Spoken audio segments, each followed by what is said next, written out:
Muy buenos días. Entonces, continuando con la clase de campos electromagnéticos, hablaremos un poco acerca del efecto de la configuración de los electrodos y el tamaño de la fuente en la calidad del campo de derivación. Entonces, condiciones previas.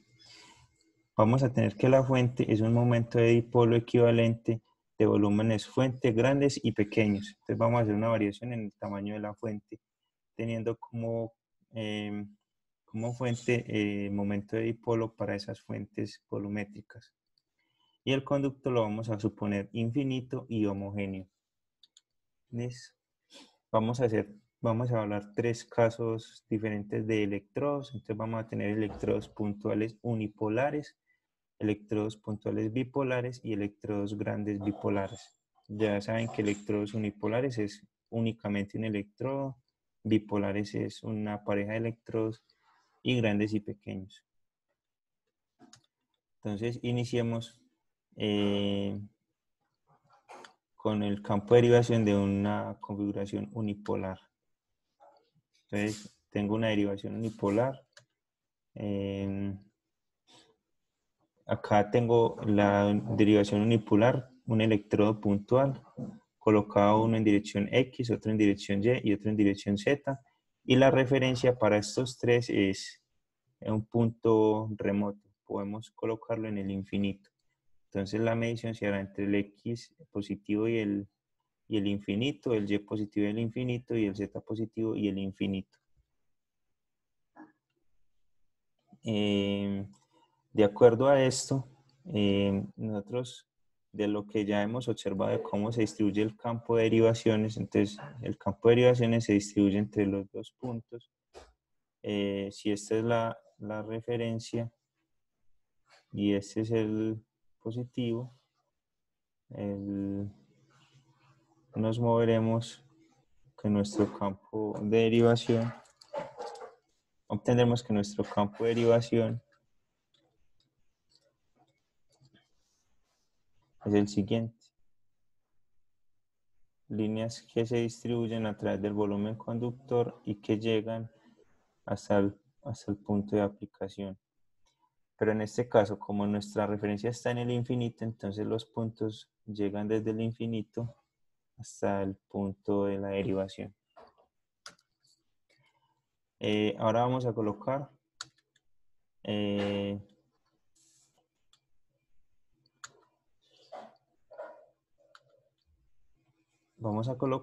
el volumen fuente, un volumen fuente pequeño evaluado por esta condición. O sea, un volumen fuente pequeño con respecto a los puntos de medición. Entonces resulta que si evaluamos cómo son los vectores de derivación dentro del volumen fuente, los vectores de derivaciones que atraviesan el volumen fuente, nosotros podemos considerar en esta aproximación que esos vectores de derivación son casi paralelos todos entre sí. Es decir, que si yo tengo acá una fuente, un P, la componente que voy a medir con esta derivación dentro del volumen fuente va a ser la componente que va en la dirección de la derivación únicamente. ¿Sí? Entonces, esta configuración para una fuente pequeña me da información aproximadamente de solo una de las componentes del vector P. ¿Sí? Entonces, en este caso, si tengo acá el vector P y voy a medirlo con la derivación Y, entonces únicamente mediré las componentes en dirección Y. Pero si lo que quiero es medir la componente Z, entonces el campo de derivación para la componente Z me dará información únicamente de la componente Z del vector P. Pero esto ocurre únicamente porque la fuente es pequeña comparada con la posición en la que se encuentran los electrodos. Ahora, si colocamos un volumen conductor, un volumen fuente mucho más grande, observemos que las líneas de los vectores de derivación van cambiando su dirección a medida que yo me desplazo dentro del volumen conductor, del volumen fuente, perdón. Entonces, si yo tengo un vector P equivalente sobre esta línea, estaré capturando únicamente la componente en dirección Y, pero en estas líneas estaré capturando una combinación lineal entre la componente, digamos, X y la componente, perdón, de la componente Z y la componente Y de ese vector dipolo. Entonces, cuando tengo una derivación muy puntual, muy cercana al volumen fuente, empiezo a tener distorsión de la información debido a la presencia de componentes en otras direcciones del volumen de la derivación, del campo de derivación.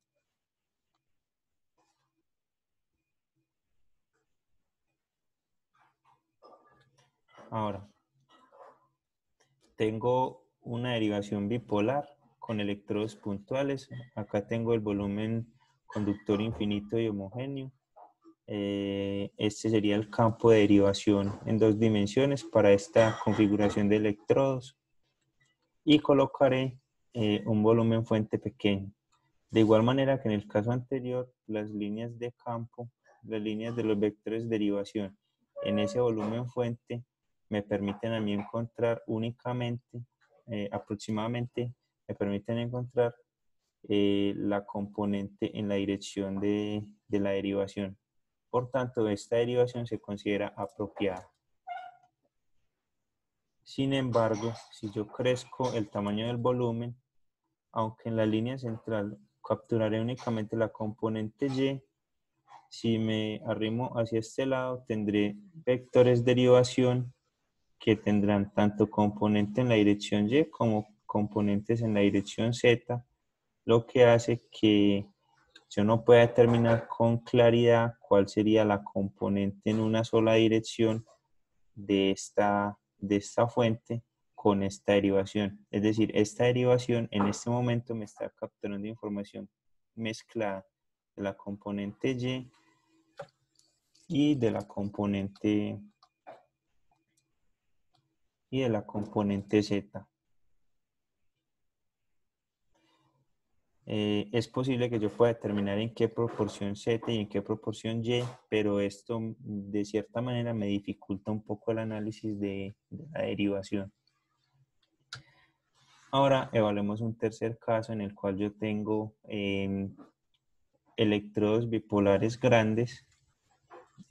Acá tengo el volumen conductor y ese es el campo de derivación producido para esta configuración de electrodos. Observemos que entre los dos electrodos grandes el campo de derivación es paralelo y a medida que me voy acercando a los bordes, ese campo de derivación se va distorsionando. Si coloco un volumen fuente pequeño, voy a obtener que el campo de derivación en el interior del volumen fuente es paralelo todo y la componente del vector P que yo estaré capturando sería la componente en una sola dirección de esa fuente. Ahora evaluemos qué pasaría con una fuente más grande. En este caso, observen que en el interior de la fuente también la mayoría de los vectores de derivación se comportan casi que paralelos. Únicamente acá en los bordes presentan una deformación, pero la podemos considerar insignificante con respecto a la forma del campo de derivación en el interior del volumen fuente. Si acá tengo el vector P, yo con esta configuración de electrodos puedo considerar que únicamente estoy capturando la componente en una sola dirección de ese vector P. Por tanto, mientras más grande sea el volumen fuente, mayor necesitaré que sea, de mayor tamaño necesitaré que sean los electrodos para poder tener una medición de la componente en esa dirección del vector P. En este caso, tendría esas distribuciones de campo de derivación tanto en dirección Z como en dirección Y. Como en dirección Y. y también en dirección X. Y con estas tres derivaciones podría encontrar independiente la componente X, la componente Y, la componente Z, y posteriormente hacer la superposición de las tres componentes para encontrar el vector P. ¿Sí? Pero hay un problema. Por lo general, mis volúmenes conductores no son infinitos, sino que son volúmenes conductores de tamaño finito. Es decir, que acá tengo la conductividad G y en el exterior tengo conductividades cercanas a cero. La manera apropiada de hacer la medición en una sola componente es garantizar que todo el electrodo grande cubra todo el volumen fuente y que ese conductor sea lineal, homogéneo e isotrópico en el espacio entre los dos electrodos, como se observa en la figura. Sin embargo, esto no pasa en el día. Entonces, lo que se opta es, si yo necesito colocar electrodos grandes sobre esta placa, ¿sí? Electrodos grandes sobre este volumen conductor, miremos que lo único que estaría en contacto sería este punto y este punto. Entonces yo lo que necesito hacer es una expansión del volumen conductor. Y eso lo hago a través de la siguiente técnica. Entonces, realizo la expansión del volumen conductor colocando acá un material de propiedades idénticas a las que tiene el volumen conductor y con eso garantizo que el campo de derivación será siempre paralelo. Luego de esto hago una partición de ese volumen conductor en la parte externa donde se encuentran los electrodos y estas resistencias equivalentes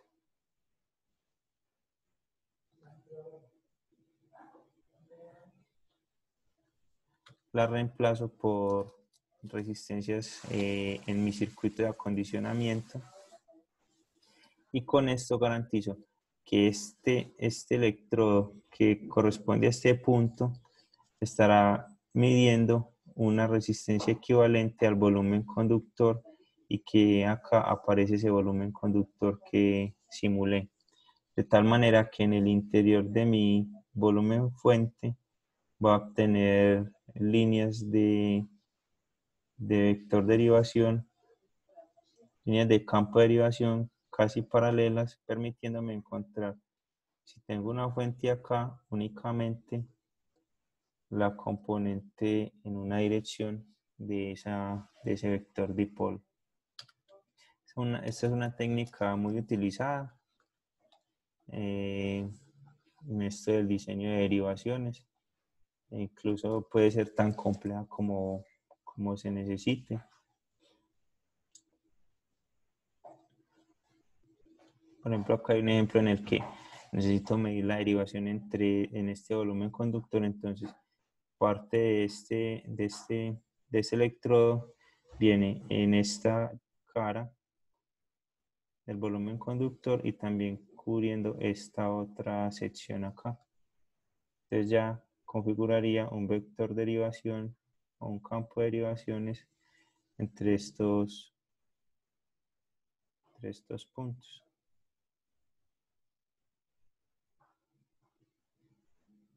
Permitiéndome medir así el momento dipolar en una sola dirección. Hablemos acerca del teorema de Gaury-Nelson. El teorema de Gaury-Nelson es uno de los teoremas de mayor utilidad en esto de bioelectromagnetismo. Ya les mostraré por qué. Condiciones previas para el teorema de Gaury-Nelson.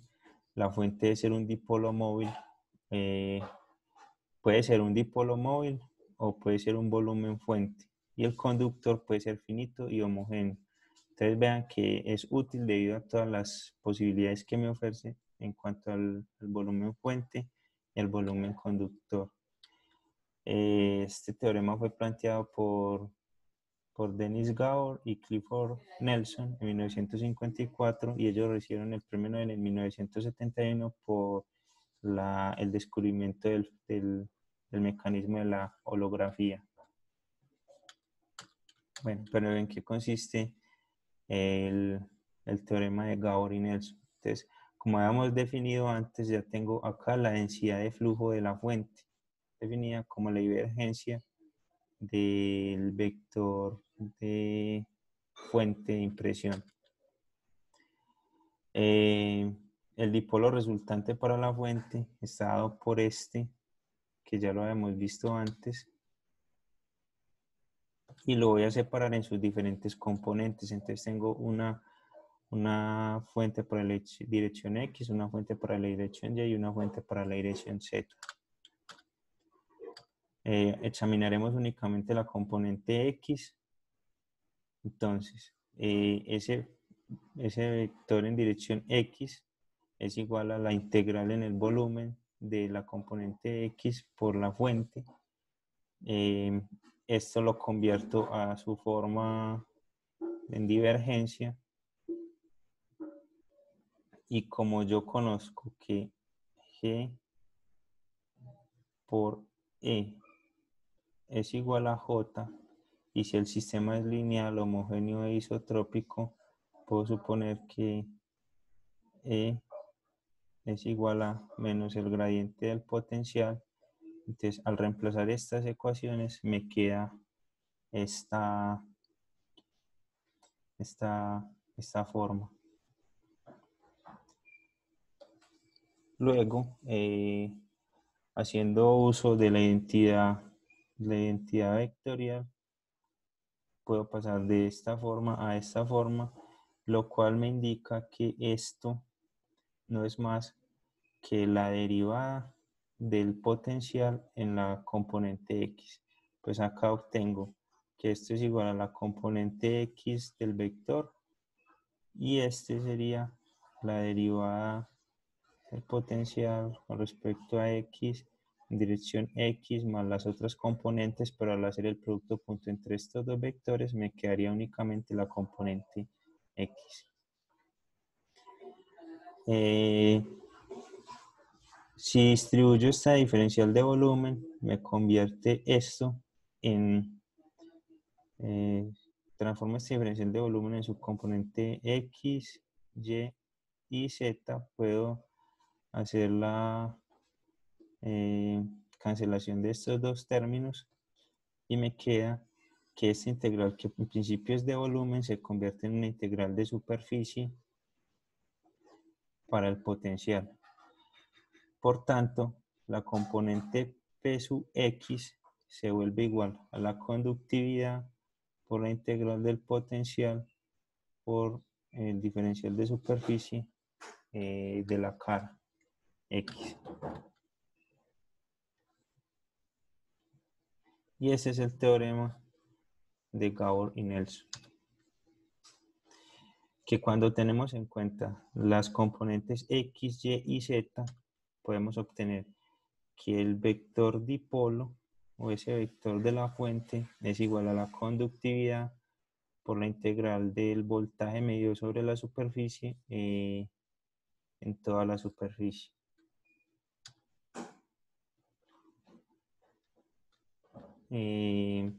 Tenemos en cuenta que los elementos vectoriales de la superficie siempre son en dirección normal a la superficie. Entonces es aquí donde aparece el ejemplo del pez globo, el cual cada una de sus espinas parecieran como si fueran vectores de superficie sobre el volumen. Entonces, el teorema de Gabor y Nelson me permite a mí determinar cuál es esta fuente, cuál es la posición y la magnitud. Me permite determinar la posición, magnitud y dirección del vector P, conociendo la medida de los potenciales sobre la superficie del volumen conductor producidos por ese volumen conductor. Cuando yo hago la integral sobre todos los elementos del vector diferencial de superficie, obtengo que esa sumatoria es igual a 0, ya que se convierte en un camino cerrado. Al poner todos estos vectores sobre esta circulación, se convierte en un camino cerrado. Pero cuando ya tengo en cuenta sobre esos vectores el producto con respecto a los potenciales medidos en cada una de esas caras, obtengo como resultado la magnitud y la dirección de ese vector P. Eso es lo que me dice el teorema de Gabor-Nelson. Como un ejemplo para que miren la validez del teorema de Gabor-Nelson, les dejo este ejercicio en el cual se tiene un dipolo de corriente que se encuentra ubicado en el centro de un cubo de arista igual a 2R, es decir, que tengo el cubo acá, esta distancia es igual a 2R y el dipolo se encuentra en el centro. Perdón. El dipolo se encuentra en el centro. Aquí no sabemos en qué dirección, entonces este es P. El cubo tiene conductividad G y está inmerso en el vacío. O sea, en el exterior es G igual a 0. Sabemos que sobre la superficie del cubo el potencial eléctrico está dado por, o sea, ya conocemos cuál es el potencial eléctrico sobre la superficie. Lo que necesitamos encontrar en este caso sería la magnitud y la dirección del dipolo de corriente que genera este potencial en el volumen conductor, utilizando el teorema de Gabor y Nelson.